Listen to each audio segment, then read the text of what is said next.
Hi everyone, this is Anam. Welcome to PhD jobs and admission.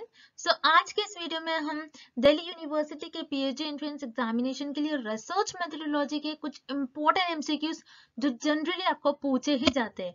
सो मैं ये बता रही हूँ आपको, बहुत ही इंपॉर्टेंट सेशन होने वाला है आज का हमारा, जिसमें आपको जो मैंने यहाँ पर एमसीक्यूज सॉल्व करवाया है, जनरली आपको पीएचडी एंट्रेंस एग्जामिनेशन में 100% ऐसे ही टाइप के क्वेश्चंस पूछे जाते हैं।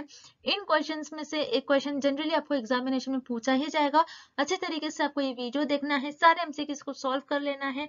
अगर आपके जो भी डाउट्स है, आपके जो भी क्वेश्चंस है, आप मुझे कमेंट सेक्शन में पूछ सकते हो।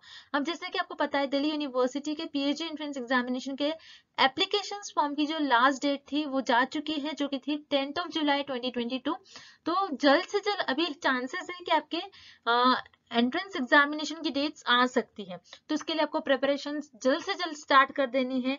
जैसे कि आपको पता है, डीयू यूनिवर्सिटी के पीएचडी एंट्रेंस एग्जामिनेशन में जो आपका पार्ट 1 होता है, जो पेपर 1 होता है, ये रिसर्च मेथोडोलॉजी होता है, जो कि हर एक कैंडिडेट्स के लिए कॉमन होता है। तो मैं आपको बता दूं, रिसर्च मेथोडोलॉजी पर हमने आपके लिए कोर्स लेकर आया है, जैसे कि आप स्क्रीन पर देख सकते हो, जिसमें हम आपको वीडियो लेक्चर्स प्रोवाइड करते हैं। आपको पूरा सिलेबस यहाँ पर हम कवर करते हैं वीडियो लेक्चर्स में, जो कि आपके थ्योरी और एमसीक्यूज दोनों वीडियो लेक्चर्स प्रोवाइड करते हैं। थ्योरी से पहले हम आपके कॉन्सेप्ट्स को बिल्ड करवाते हैं, एंड देन एमसीक्यूज में हम आपको ट्रिक्स बताते हैं कि किस तरीके से आपको ट्रिक्स यूज करना है। उसी तरीके से नोट्स हम आपको प्रोवाइड करते हैं, काफी सिंपलेस्ट लैंग्वेज में नोट्स आपके इंटरव्यू के लिए भी बहुत हेल्पफुल होने वाले हैं notes. Then mock test, total 10 mock test provide कर रहे हैं, तो उस तरीके से आपके 400 क्वेश्चंस हम मॉक टेस्ट में कवर करते हैं। And then finally 1500 plus MCQs revision PDF, जो कि आपका रिवीजन का काम करती है। तो मैं यहाँ पर आपको बता दूं, 100% गारंटी के साथ हम आपको ये कोर्स प्रोवाइड कर रहे हैं। आपको पास करने की रिस्पॉन्सिबिलिटी हमारी होगी, हम आपको पास करवाएंगे, हम आपको टाइम टू टाइम गाइड करते रहते हैं। तो आपको याद रखना है, आपको ज्यादा टाइम वेस्ट नहीं करते हुए जल्द से जल्द आपको प्रिपरेशंस को स्टार्ट करना है। स्टार्ट करने के लिए स्क्रीन पर जो आपको नंबर नजर आ रहा है, उस नंबर पर व्हाट्सएप के थ्रू हमें कॉन्टैक्ट करना है, और आप हमारे ऐप के थ्रू भी स्टडी मटेरियल को एक्सेस कर सकते हो, जिसके लिंक मैंने आपके साथ comment section as well as description box में भी शेयर कर रखी है। So that's it, and let's begin with the video. तो एक बार ये एमसीक्यू स्टार्ट करने से पहले मैं आपको अच्छे तरीके से हमारे कंटेंट जो हम आपको प्रोवाइड करते हैं, जो स्टडी मटेरियल हम आपको प्रोवाइड करते हैं, उसके बारे में एक बार मैं आपको फटाक से बता दूं कि हमारे इस कोर्स में हम आपको video lectures, mock test, notes provide करते हैं, और 1500 प्लस एमसीक्यूज रिविजन पीडीएफ। ये सारा जो कंटेंट आप देख रहे हो स्क्रीन पर, ये आपको एक ही जगह मिलेगा। कई स्टूडेंट्स क्या करते हैं, इंटरनेट से स्टडी मटेरियल रिफर करते हैं। सो इंटरनेट पे जो लैंग्वेज यूज करी जाती है, बहुत डिफिकल्ट लैंग्वेज यूज करी जाती है, जिससे कि आपको समझ नहीं आता है क्या लिखा हुआ है, किस तरीके से ये जो कंटेंट है आपको किस तरीके से रीड करना है, कितना कंटेंट आपको फॉलो करना है। क्योंकि हम हमारे कोर्स में आपको बताते हैं आपको कितना स्टडी मटेरियल यूज करना है। बहुत ज्यादा भी नहीं आपको पढ़ना है, बहुत कम भी नहीं, आपको जितना सफिशिएंट है आपके स्टडी के लिए उतना आपको पढ़ना है। सो हमारे कोर्स में हम आपको गाइड करते रहते हैं कि किस तरीके से आपको किस टॉपिक पर ज्यादा फोकस रहना है, कहाँ से ज्यादा क्वेश्चन आपको पूछे जा सकते हैं। ये सारी चीजें हमारे कोर्स में हम आपको बताते हैं। सो हमारा ये जो कोर्स है, हम आपको गारंटी के साथ कहते हैं कि हमारे इसी कोर्स से आपको एग्जाम में 30 से 35 क्वेश्चन डायरेक्टली पूछे जाएंगे। तो जल्द से जल्द आपको कोर्स को परचेस करना है। परचेस करने के लिए स्क्रीन पर जो नंबर नजर आ रहा है, इस पर व्हाट्सएप के थ्रू हमें कॉन्टैक्ट करना है। याद रखिएगा, नॉर्मल कॉल इस नंबर पर नहीं लगेगा, और आप हमारे इस ऐप के थ्रू भी स्टडी मटेरियल को एक्सेस कर सकते हो। सो ऐप को एक्सेस करने के लिंक मैंने आपके साथ डिस्क्रिप्शन बॉक्स में प्रोवाइड कर रखी है। So that's it, and let's begin with the MCQs. Dash is a measure that refers to the extent of symmetry or asymmetry in a distribution. इस क्वेश्चन में हमें फाइंड आउट करना है, ऐसा कौन सा टूल होता है जिसमें आप सिमेट्री और असिमेट्री डिस्ट्रीब्यूशन को मेजर करने के लिए आप यूज करते हो। सो वो टूल होता है आपका स्क्यूनेस टूल। अब स्क्यूनेस टूल क्या होता है, जिसमें आप आपके जो डिस्ट्रीब्यूशन है उसमें सिमेट्री और असिमेट्री को मेजर करते हो। जैसे आपको इस फिगर में देखना है, अगर आपका डिस्ट्रीब्यूशन सिमेट्रिक है, मतलब कुछ इस तरीके का आपका डायग्राम दिखेगा। सिमेट्रिक मतलब अगर आपका जो डिस्ट्रीब्यूशन है आपका, मान लो अपने कोई पॉपुलेशन पर आप स्टडी कर रहे हो और उस पॉपुलेशन की इंफॉर्मेशन कुछ इस तरीके से स्प्रेडेड है, तो उससे आप कहोगे कि आपका जो डिस्ट्रीब्यूशन है वो सिमेट्री है। मतलब अगर आप इसको बीच से कट करते हो, तो आपका जो लेफ्ट साइड में जितना आपको दिखता है इमेज और राइट साइड में दिखता है, ये दोनों आपकी मिरर इमेज होंगी, दोनों साइड की आपको एक जैसे ही इमेज दिखेगी। उसे आप कहते हो सिमेट्रिकल डिस्ट्रीब्यूशन। सो सिमेट्रिकल डिस्ट्रीब्यूशन ये आप स्क्यूनेस से भी मेजर करते हो, और असिमेट्री, मान लो आपका जो डिस्ट्रीब्यूशन है लेफ्ट साइड में अगर टिल्टेड है, तो इसके लिए भी आप स्क्यूनेस का यूज करोगे, स्क्यूनेस टूल का यूज करोगे, जिसे आप कहते हो पॉजिटिव स्क्यू।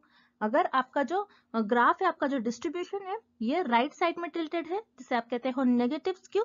सो इसको मेजर करने के लिए आप स्क्यूनेस का यूज करोगे, स्क्यूनेस टूल का यूज करोगे, और इससे आप क्या होते हो, ये जो आपका डिस्ट्रीब्यूशन है ये नेगेटिव डिस्ट्रीब्यूशन है, जो कि राइट साइड पर टिल्टेड होता है। सो यहाँ पर आपका करेक्ट ऑप्शन हो जाएगा ऑप्शन डी, स्क्यूनेस। अगर आपका डिस्ट्रीब्यूशन सिमेट्रिक है और असिमेट्रिक है, तो आपका डिस्ट्रीब्यूशन को मेजर करने के लिए आप स्क्यूनेस टूल का यूज करोगे। Next, analysis of gender of respondents is an example of. इस क्वेश्चन में हमें फाइंड आउट करना है कि आपके जो रिस्पोंडेंट्स हैं उनकी अगर आप जेंडर को एनालाइज कर रहे हो, तो ये कौन से एनालिसिस का एग्जांपल होगा। सो आप यहाँ पर क्या कर रहे हो, आपका जो रिस्पोंडेंट्स है उनकी जेंडर को एनालाइज कर रहे हो। सो यहाँ पर आप सिर्फ एक ही वेरिएबल को मेजर कर रहे हो, जो कि है जेंडर। जेंडर को ही सिर्फ एनालाइज कर रहे हो। सो आपके पास एक वेरिएबल है। So, अगर आपके पास एक वेरिएबल है और एक वेरिएबल को अगर आप एनालाइज करते हो, तो आपका आ जाएगा यूनिवेरिएट एनालिसिस में। यूनि का मतलब होता है एक, जैसे जेंडर है यहाँ पर, ओके, और ये सिर्फ एक ही वेरिएबल है, तो ये आपका हो जाएगा यूनिवेरिएट एनालिसिस का एग्जाम्पल।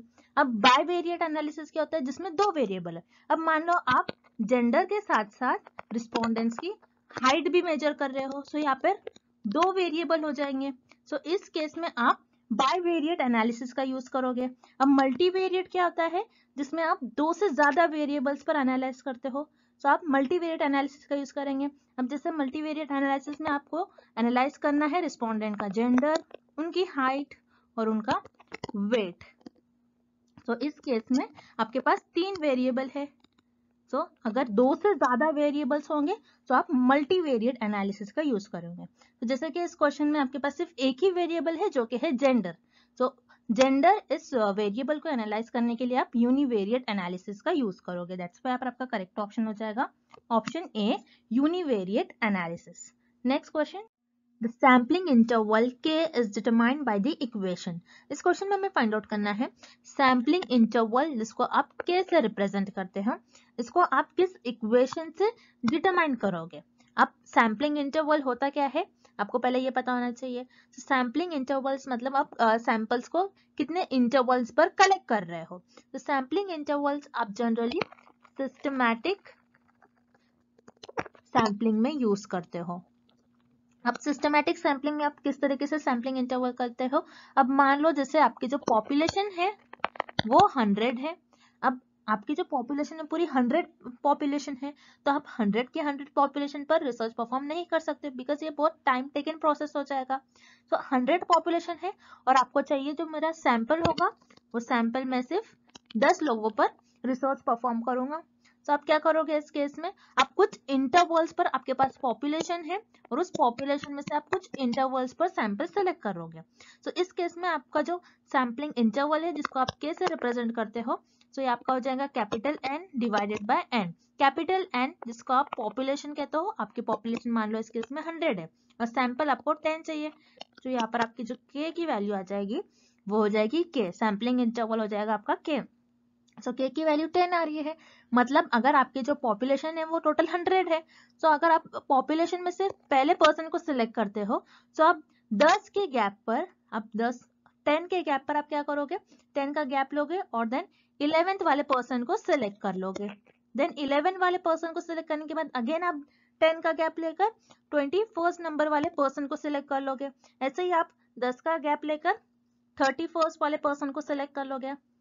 सो के जिसको आप सैम्पलिंग इंटरवल कहते हो, उसको उस फॉर्मूले को डिटरमाइन करने के लिए आपको इस इक्वेशन का यूज करना होता है, capital N divided by small n. Capital N आपकी पॉपुलेशन होंगी, कितनी टोटल इंटायर पॉपुलेशन है, डिवाइडेड बाय एन कि आपको पॉपुलेशन में से कितना सैंपल चाहिए, तो वो आपको इस फॉर्मूले में पुट करना है। देन सैम्पलिंग इंटरवल की जो वैल्यू आएगी, आपको उस इंटरवल से पॉपुलेशन में से सैंपल्स को सेलेक्ट करना होता है।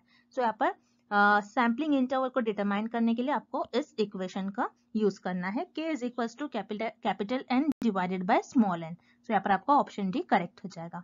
Next, the first step in data analysis process is. इस क्वेश्चन में हमें फाइंड आउट करना है कि डेटा एनालिसिस प्रोसेस का फर्स्ट स्टेप क्या होता है।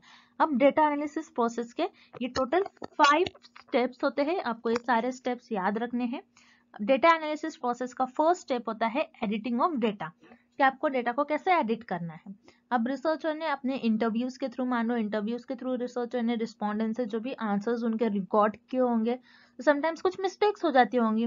तो उस जो भी रिकॉर्डेड आंसर है, अगर वो सही इंफॉर्मेशन नहीं है, इनकरेक्ट इंफॉर्मेशन है, तो उस डेटा को एडिट करेंगे रिसर्चर।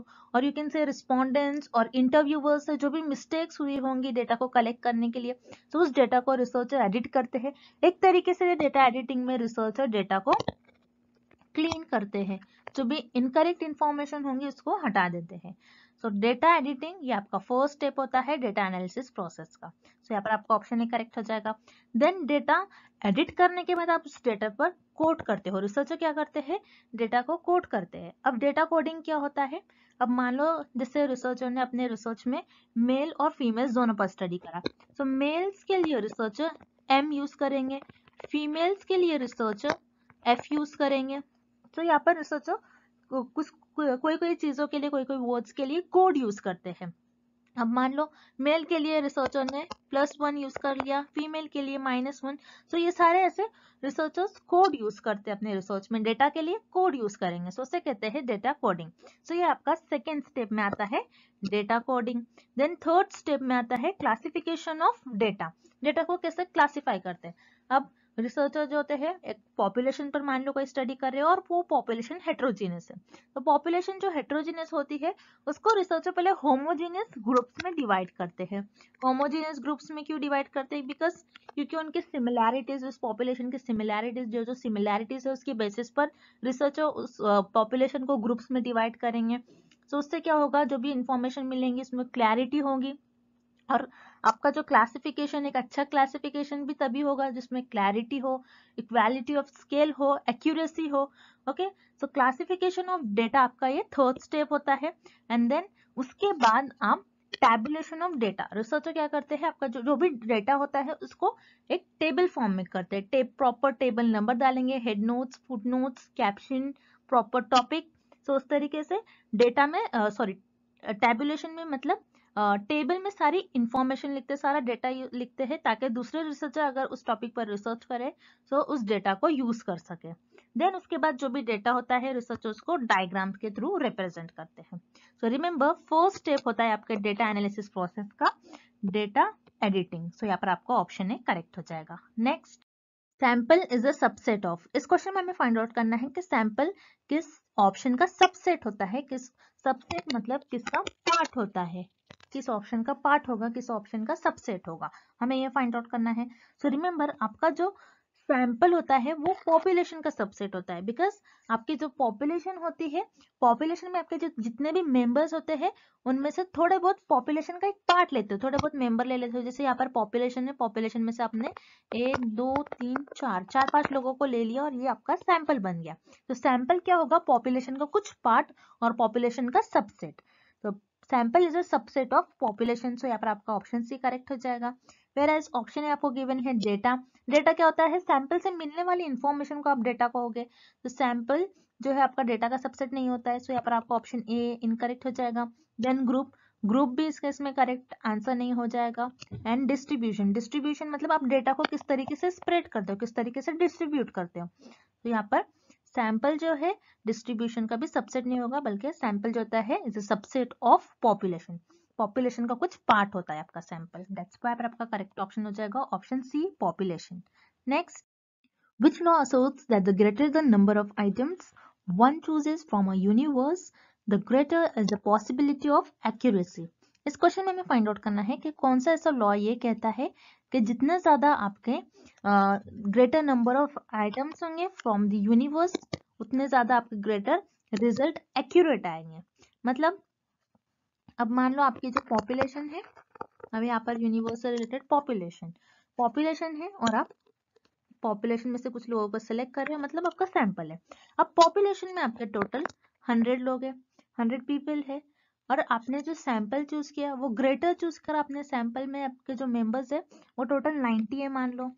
तो आपका जो पॉपुलेशन है उसमें 100 लोग है और आपके जो सैंपल है उसमें टोटल 90 पीपल है।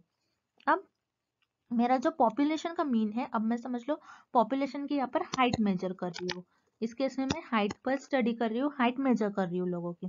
तो पॉपुलेशन का जो मीन है मेरा और जो सैंपल का मीन है ये लगभग सेम ही आएगा, बट थोड़ा बहुत डिफरेंस हो सकता है। तो यहाँ पर जो मेरे रिजल्ट आएंगे वो ज्यादा ये पॉसिबिलिटी होंगी कि वो रिजल्ट जो मेरे एक्यूरेट आए। तो अगर आपने आपके जो पॉपुलेशन है और आपका जो सैंपल है, पॉपुलेशन में से अगर आप जो सैंपल चूज कर रहे हो और सैंपल का साइज आपका जितना ज्यादा बड़ा होगा, जितना ज्यादा ग्रेटर होगा, उतने ज्यादा ये पॉसिबल है कि आपके रिजल्ट एक्यूरेट आए।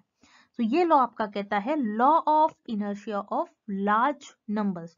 जितने ज्यादा आपके नंबर्स होंगे उतना ज्यादा आपका जो रिजल्ट आएगा वो एक्यूरेट होगा। दैट्स व्हाई पर आपका करेक्ट ऑप्शन हो जाएगा option B, law of inertia of large numbers. Next, which of this is not a qualitative method or approach. इस क्वेश्चन में हमें फाइंड आउट करना है कि कौन से ऑप्शन में हमें क्वालिटेटिव रिसर्च का मेथड गिवन नहीं है। सो वन बाय वन हम ऑप्शन देखते हैं। Option A, text analysis. Text क्या होता है? कोई टेक्स्ट है, कोई मैटर है, आप उसको एनालाइज कर रहे हो। जैसे क्वालिटेटिव रिसर्च में हमारे पास जो भी डेटा होता है it is in the form of text और वर्ड्स। तो आप टेक्स्ट को एनालाइज कर रहे हो, वर्ड्स को एनालाइज कर रहे हो, तो ये आपका क्वालिटेटिव मेथड होता है। बट इस क्वेश्चन में हमें पूछ रहा है कि which is not a qualitative method. तो यहाँ पर आपका ऑप्शन है क्वालिटेटिव मेथड है, दैट्स व्हाई पर आपका ऑप्शन है इनकरेक्ट हो जाएगा। Then option B, grounded theory. Grounded theory क्या होता है? जिसका एम ही होता है कि थ्योरी को डेवलप करना। ग्राउंडेड थ्योरी में क्या होता है कि रिसर्चर डेटा से थ्योरी को डेवलप करते हैं। डेटा को एनालाइज कर उस डेटा में आप एनालाइज करेंगे, रिसर्चर ऑब्जर्व करेंगे, एक पैटर्न फॉलो करेंगे एंड देन उसके हेल्प से कोई थ्योरी को डेवलप करेंगे। सो ग्राउंडेड थ्योरी में रिसर्चर थ्योरीज को डेवलप करते हैं। सो ये आपका क्वालिटेटिव मेथड होता है। सो यहाँ पर आपका ऑप्शन बी भी इनकरेक्ट हो जाएगा। Then option C, discourse analysis. Discourse analysis मतलब डिस्कशन के थ्रू एनालाइज करना। जैसे क्वालिटेटिव रिसर्च में एक मेथड होता है फोकस ग्रुप। फोकस ग्रुप में रिसर्चर क्या करते हैं, और ग्रुप बनाते हैं 4-5 लोगों का, उसमें डिस्कशन होता है। उस कोई एक पर्टिकुलर टॉपिक लेंगे और उस टॉपिक पर डिस्कस करेंगे एंड देन कुछ इंफॉर्मेशन और कुछ उस टॉपिक को एनालाइज कर कुछ थियोरी डेवलप करेंगे। सो ये भी क्वालिटेटिव मेथड होता है आपका। सो यहाँ पर आपका ऑप्शन सी भी इनकरेक्ट हो जाएगा। Then option D, social constructionism. Social constructionism ये आपके सोशियोलॉजी में आता है। ये सोशियोलॉजी की स्टडी का एक पार्ट होता है। सोशल मतलब जब भी आप सोशल कोई वर्ड देखते हो it is related with society. Social word society से रिलेटेड है। एंड कंस्ट्रक्शनिज्म का मतलब क्या होता है? जैसे आप अपनी सोच बना लेते हो, ये कोई नेचुरल वे से नहीं आती है, आप खुद ही बना लेते हो एक सोच के। कोई पर्सन है, आप कोई पर्सन के बारे में सोच लेते हो कि वो ऐसा ही है, तो आपने कुछ स्ट्रक्चर बना लिया उसके बारे में, आपने आपके दिमाग में ये बिठा लिया कि वो पर्सन ऐसा ही होगा। जैसे मान लो क्लास में एक स्टूडेंट है जो बहुत ब्रिलियंट स्टूडेंट है, बहुत इंटेलिजेंट है, तो कैसे वो स्टूडेंट इंटेलिजेंट बना? सबने उसको कहा कि वो पर्सन बहुत इंटेलिजेंट है, वो स्टूडेंट बहुत इंटेलिजेंट है। मतलब आप बना लेते हो, आप एक दिमाग में सोच बना लेते हो, आप एक स्ट्रक्चर बना लेते हो। तो सोशल कंस्ट्रक्शनिज्म ये आपके सोशियोलॉजी में आता है। सोशल मतलब सोसाइटी से रिलेटेड एंड कंस्ट्रक्शनिज्म मतलब आप लोगों के बारे में पहले से ही सोच लेते हो कि वो ऐसा ही होगा, आप दिमाग में पहले से ही सोच लेते हो। ये कोई नेचुरल वे से नहीं आता है, ये लोगों के थ्रू आता है। तो सोशल कंस्ट्रक्शनिज्म या फिर क्वालिटेटिव रिसर्च का मेथड नहीं होता है, बल्कि ये सोशियोलॉजी का पार्ट होता है। तो यहाँ पर आपका ऑप्शन डी करेक्ट हो जाएगा, social constructionism. Next, any numerical value calculated from sample data is called। इस क्वेश्चन में हमें फाइंड आउट करना है कि ऐसे न्यूमेरिकल वैल्यू जिसको आप सैंपल के डेटा से कैलकुलेट करते हो, सो उसे हम क्या कहते हैं? तो ऐसे न्यूमेरिकल वैल्यू जो आप सैंपल से कलेक्ट करते हो और कैलकुलेट करते हो सैंपल्स के डेटा से, उसे हम कहते हैं स्टैटिस्टिक। स्टैटिस्टिक क्या होती है? स्टैटिस्टिक में यूजुअली न्यूमेरिकल वैल्यू होती है जो सैंपल्स को डिस्क्राइब करते हैं। जैसे आपने सैंपल का हाइट मेजर किया, वेट मेजर किया, सो उसमें सारी न्यूमेरिकल्स वैल्यू आ रहे हैं, सो इसे हम कहते हैं स्टैटिस्टिक। सो यहाँ पर आपका ऑप्शन बी करेक्ट हो जाएगा, स्टैटिस्टिक। एरर क्या होता है? कोई मिस्टेक, आपके डेटा में कोई मिस्टेक हो उसे हम कहते हैं एरर। सो यहाँ पर कोई मिस्टेक नहीं है, सो यहाँ पर आपका ऑप्शन ए इनकरेक्ट हो जाएगा। देन ऑप्शन सी, बायस। यहाँ पर बायस मतलब झुकाव, यहाँ पर कोई झुकाव की बात नहीं हो रही है, सो यहाँ पर आपका ऑप्शन सी इनकरेक्ट हो जाएगा। मीन मतलब एवरेज, यहाँ पर कोई एवरेज की वैल्यू नहीं हो रही है, यहाँ पर बल्कि न्यूमेरिकल वैल्यू ऐसी हो रही है जिसको आप सैंपल्स के डेटा को आप कैलकुलेट करते हो। सो वो होता है आपका स्टैटिस्टिक, ना कि मीन। सो यहाँ पर आपका ऑप्शन डी करेक्ट हो जाएगा, statistic. Next, construct is a combination of, इस क्वेश्चन में हमें फाइंड आउट करना है कि कंस्ट्रक्ट किस ऑप्शन का कॉम्बिनेशन होता है। So construct is a combination of concept, आपका जो कंस्ट्रक्ट होता है ये कॉन्सेप्ट का कॉम्बिनेशन होता है। अब कंस्ट्रक्ट और कॉम्बिनेशन क्या होता है ये हम देखते हैं। सो कंस्ट्रक्ट क्या होता है, कंस्ट्रक्ट एक ब्रॉड टॉपिक होता है फॉर अ स्टडी, और कंस्ट्रक्ट जो होता है आपका ये आपके थ्योरेटिकल टर्म में मीनिंग बताता है जिसको आप डायरेक्टली मेजर और ऑब्जर्व नहीं कर सकते। जैसे किसी का आईक्यू लेवल, किसी का इंटेलिजेंस लेवल, किसी की लाइफ का सेटिस्फेक्शन लेवल, कि आप लाइफ में कितने सेटिस्फाइड, अपनी लाइफ से आप कितने सेटिस्फाइड हो, ओके। और किसी के कम्युनिकेशन स्किल, वो कैसे लोगों से कम्युनिकेट करता है। तो ये सारा आपका कंस्ट्रक्ट में आ जाएंगे जिसको आप डायरेक्टली मेजर नहीं कर सकते, आप इसको इनडायरेक्टली मेजर करोगे। जैसे किसी का वेट है आप उसको डायरेक्टली मेजर कर सकते हो, लेकिन किसी की कम्युनिकेशन स्किल आप उसको डायरेक्टली मेजर नहीं कर सकते हो। देन कंस्ट्रक्ट होता है जिसको आप डायरेक्टली मेजर नहीं कर सकते हो। वेयरएज कॉन्सेप्ट, कॉन्सेप्ट क्या होता है, जो आइडियाज बताए, आइडियाज से रिलेटेड हो, जो किसी के कैरेक्टरिस्टिक, किसी के फीचर्स से रिलेटेड हो। अब जैसे मैंने यहाँ पर आपको कंस्ट्रक्ट का एग्जांपल दिया था, कम्युनिकेशन स्किल। कम्युनिकेशन स्किल मतलब आप लोगों से कैसे कम्युनिकेट कर रहे हो, आप कैसे बात कर रहे हो। उसी तरीके से कॉन्सेप्ट में कैरेक्टरिस्टिक आते हैं। सो कैरेक्टरिस्टिक क्या हो गए कम्युनिकेशन के, क्या आप किस तरीके से बात कर रहे हो, आपका स्पेलिंग, आपकी वोकैबुलरी, आपका प्रोनाउंसिएशन, आप कैसे चॉइस ऑफ वर्ड्स यूज कर रहे हो while talking to someone, okay. आप ग्रुप में बैठे हो, किसी के साथ ग्रुप डिस्कशन हो रहा है, तो आप किस तरीके से कम्युनिकेट कर रहे हो, आप कैसे चॉइस, आपके वर्ड्स कैसे यूज कर रहे हो, आपका प्रोनाउंसिएशन कैसा है, आपकी वोकैबुलरी कैसी है। सो ये आपके फीचर्स है। तो ये आपके कॉन्सेप्ट में आ जाएगा। और आपका जो कम्युनिकेशन स्किल है, ये सारी चीजों को मिलाकर आपका कम्युनिकेशन स्किल बनता है, ये आपका कंस्ट्रक्ट में आ जाएगा। सो कंस्ट्रक्ट जो होता है it is a combination of concept. So यहाँ पर आपका ऑप्शन डी करेक्ट हो जाएगा। Then option A variables, variables क्या होता है, जो हर बार वेरी करते हैं।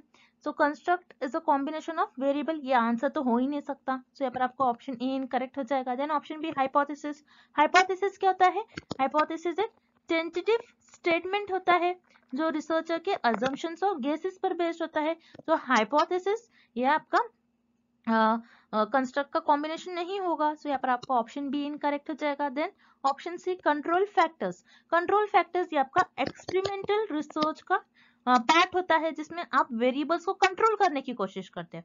सो ये आपका एक्सपेरिमेंटल रिसर्च का पार्ट होगा। सो यहाँ पर ऑब्वियसली आपका यहाँ पर ऑप्शन सी इनकरेक्ट हो जाएगा। तो यहाँ पर आपका ऑप्शन डी करेक्ट हो जाएगा। A construct is a combination of concept.